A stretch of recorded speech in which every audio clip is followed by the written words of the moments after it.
కాళేశ్వరంపై question and answers మాత్రమే కాదు, నేతల మధ్య మాటల తూటాలు పేలాయి. సభకు preparation, opening paper ad, court కేసులపైన డైలాగ్ వార్ ఓ రేంజ్ లో నడిచింది. ఇవాళ పొంగులేటి అన్నగారిది ఇప్పుడే ఎవరో పంపారు. ఆనాడు ఫుల్ పేజ్ యాడ్ ఇచ్చిండ్రు. సీతారామ ఎత్తిపోతల పథకానికి కేసీఆర్ గారి కోసం ఫుల్ పేజ్ యాడ్ ఆనాడు పొంగులేటి గారు ఇచ్చింది కూడా నేను చదివి వినిపిస్తాను. అసలు మీరు ఆ యాడ్ ఎప్పుడు ఇచ్చినామో ఏందో మీరు ఇచ్చి నా మీద చూపిస్తున్నారా అంటే తడి బట్టతో గొంతు కోసే స్టైల్ కాదు. ఎంత మీరు తక్కువ మాట్లాడుకుంటే అంత మూసుకొని ఉంటే అంత మంచిగా ఉంటుంది. తడి బట్టతో గొంతు కోసే క్యారెక్టర్ కాదు మాది. మాయ మాటలు చెప్పే బ్యాచ్ మీరు. ఇదే వెంకటరెడ్డి గారు ఆనాడు కేసీఆర్ గారు కాళేశ్వరం ప్రజెంటేషన్ ఇస్తే మా ఉత్తమ్ కుమార్ రెడ్డి గారు ప్రిపేర్ అయి రాలేదని పోయిండు. ఇది కరెక్ట్ కాదు, మాట్లాడేది ఉండే. హరీష్ రావు గారు హద్దు దాటుతున్నాడు. సిగ్గుండాలే. 1,00,00,000 కోట్ల ప్రాజెక్టు నాశనం చేసి ఇంకా నవ్వుతున్నాం. మీదకని నవ్వుతున్నాం. సిగ్గుండాలి నీకు.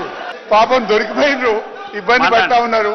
ఆ ఫ్రస్ట్రేషన్ కనబడుతుంది. ఆన్సర్ లేదు. ఫ్రస్ట్రేషన్ లో పోతుండు మా ఉత్తమ్ అన్న. I can understand his frustration. పొరపాటు గ్రాపాటు మరొక్కసారి ఇట్లా ఈ టీఆర్ఎస్ గవర్నమెంట్ వస్తే కింద పోలవరం దాకా 3 లిఫ్ట్ పెట్టి మళ్ళీ 1,00,000 కోట్లు దూసుకుంటుండే వీళ్ళు. మీరు సబ్జెక్ట్ మాట్లాడండి, మాట మార్చొద్దు అన్నారు.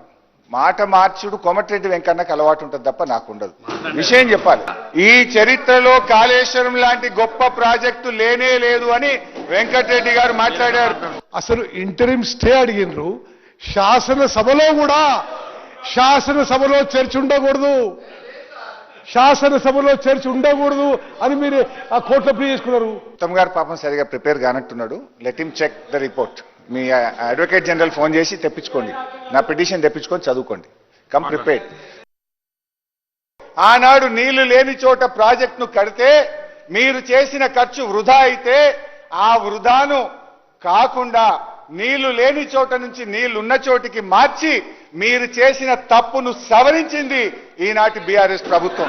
ఇవాళ తుమ్మిడేటి దగ్గర ఏదైతే వార్నింగ్ ఉంది, ఈ వార్నింగ్ తోని మేము మేడిగడ్డకు మారినామని చెప్తున్నారో ఇదే వార్నింగ్ క్లాస్ మేడిగడ్డ దగ్గర కూడా పెట్టారు. మరి మేడిగడ్డ దగ్గర ఎట్లా కట్టిండ్రు అధ్యక్ష?